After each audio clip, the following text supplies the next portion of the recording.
Hey, everybody, make sure you check out this week's episode of the Parts Room Podcast, where we sit down with our friend Justin Bedard of Campfire Culture, and we talk about his LJ and his business venture with his buddies, Campfire Culture. You want to know what it is? Make sure you tune in, and we'll be sure and fill you all in. We'll see you there on Apple, Spotify, and Google.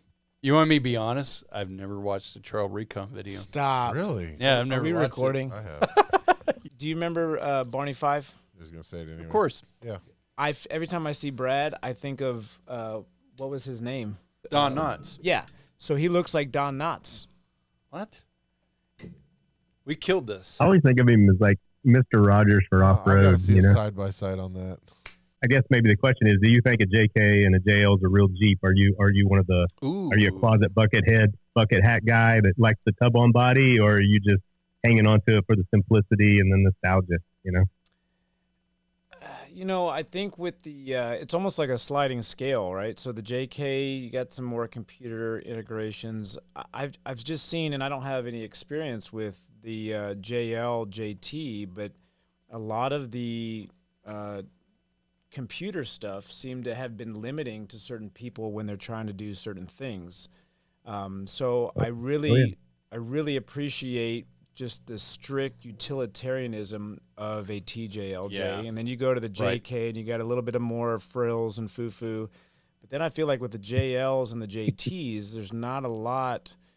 I mean, you have to do a lot more stuff as a regular consumer to be able, if you want the freedom to do certain things. And that's just I might not know enough about the computer system and what you need to do to flash it or make those things turn off that. I can tell you that the OEM paid a lot of attention to the consumer when they built the JL and JT, because now they built into the frame where you just bolt stuff right up, Right. like literally threaded whole. I've seen. I don't want to say nuts hurts, but it's like that. You can run 37s on a JL or JT, but just throwing a minimal 2-inch lift Right. on it. So in the TJ to run 37s, you got to run a 4.5-inch long arm kit on it. Comfortably. Probably could be a little higher. Yeah, you could go I up to got bump 6-inch stops. easy, So, and I think most people that do run 37s will run 6-inch lift and delete the fenders, and go with highline fenders, stuff like that. Which I think, in my opinion, the TJs and LJs look better built that way than the JLs and JTs do built that way, right? What do you think, Tony? You can disagree. Yeah, I love that look. Yeah. No, I would. I love it. I love the way they look. I love the fact they mostly have cutting brakes. They have all the tricks and the gadgets that you need. And a lot of them will have a manual throttle, if you will. So you can crank the throttle up a little bit like cruise control in a way just like a tractor, and they've got the RPMs where they want them, and they can play around. Most of them have Atlases, which that would be probably the last Jeep I'd be interested in having an Atlas in. Oh, that would be the newest Jeep I would want one in, I don't think I want an Atlas, period. Yeah. Well, each his own. Yeah, it teaches them. Bubba. Well, I mean, it's tough even with the LJ 513s in the Rubicon transfer case. I got to be almost just even staying with people on the trail, and we're not cruising. I got to be third or fourth gear and 4 low, or we just need to get out of it, and because it is really, really low. Yeah. But even Will, when we did Ophir Pass in Colorado with his JT, it was doing something to where he didn't feel comfortable coming up to the edge of the trail, because the Jeep started to do a lurch thing. Like it was wanting to lurch at the end when he's trying to hold the brake, like it was in some downhill brake assist off-road mode. And I'm not sure that's what I'm saying is On Ophir Pass? Well, that's a weak-ass trail. it is, yeah, and to Will, yeah. But that was his first time on a mountain pass, and it was doing something, and he had to pop it out. Do that in snow and ice. When you come up, when you know what I'm talking about, Tony? Yeah, it looks like a moon out there. Like it's like another right planet. where the sign is, the elevation sign on. We did that. When did we do that? It was like October or something. Well, it snowed. There was ice underneath the snow, and I'm number one guy, man. I'm leading the pack, and I start going down this thing with my wife and kid on it, and I'm just like, I am the worst father in the world. I shouldn't have my family out here with me in this Jeep. This is stupid. because it was fresh. We were the first person on that trail that day. I don't even know why it was open, to be honest with you. And we're just trying to, you just got done taking pictures at the sign, and we start going forward. There's kind of a wider area, I guess, where you kind of scenic overlook kind of.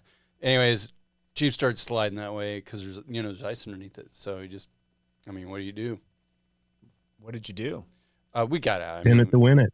Yeah. Yeah, he sent it. Pin it to win it. He was freaking turn left and haul aft.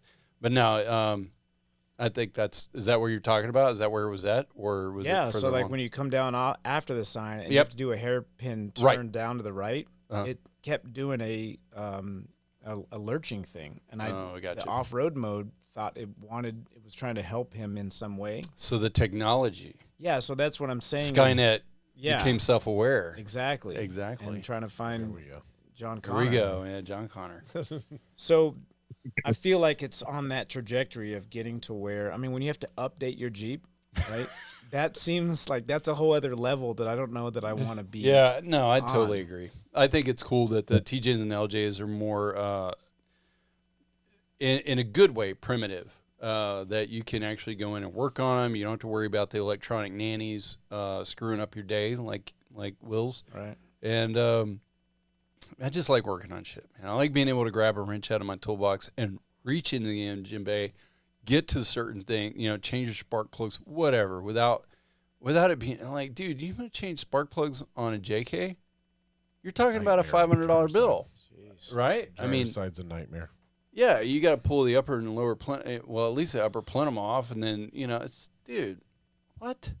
And then you guys have to have catch cans too, right? For a lot of your even for the we don't do boost here, so we don't do catch cans. But no, but any incline that the those 3.6s like on Hell's Revenge started smoking, doing the escalator. You guys ruined so many 3.6s on that. I think on that obstacle, but freaking smoke show, man. Yeah, I know a couple of guys that just totally smogged that trail out because they went out there and whatever. It could happen on just about any engine, but still, the TJ and LJ, as far as the engine drivetrain goes, totally 100%. I agree. I would go with the TJ or LJ hands down any day. It's KISS, right? Yep. Keep it simple, stupid. By keeping it simple on that platform, that's why a lot of people say, "Oh, that's the last real Jeep." What do you think, Tony? Yeah, that's the argument because it's tub on frame. And it's tub on frame. Real Jeep. Everybody else is like the JK's a minivan, and that's just kind of the stigma that stuck with it. A lot of that came from the motor, right? But it wasn't a tub on frame. So the purist bucket hats, the guys that had wheeled forever. Mm-hmm. They had a problem with that JK just for that reason. Well, I think it was also, you remember that marketing campaign, right? When they went to the 4-door, that was a big deal. You know why, though? Well, it was not what anybody had seen. Yeah. Now we're turning it into something that is more than just off-roading. Now we have soccer. Moms. Yeah. Soccer moms. So I think, and this is kind of my last little point with this, to Tony's point, we're talking about the last real Jeep. I still prefer the look of a TJ LJ. Yeah. The boxy, almost military kind of structure to it. That was the last point that I saw that. And then you couple that with the fact that now our TJ Unlimited extended one is now going to be a 4-door. And it kind of went down a whole other road that was for mass appeal. I hate those 4-door looking. Have you ever seen a TJ that's been converted to a 4-door? No. It's atrocious. Somebody's done that? Yeah, quite a few times. It's disgusting. But it felt like they went to a mass appeal because it seemed like that was the natural progression for where Jeep needed to go. Dude, it's business, right? Right.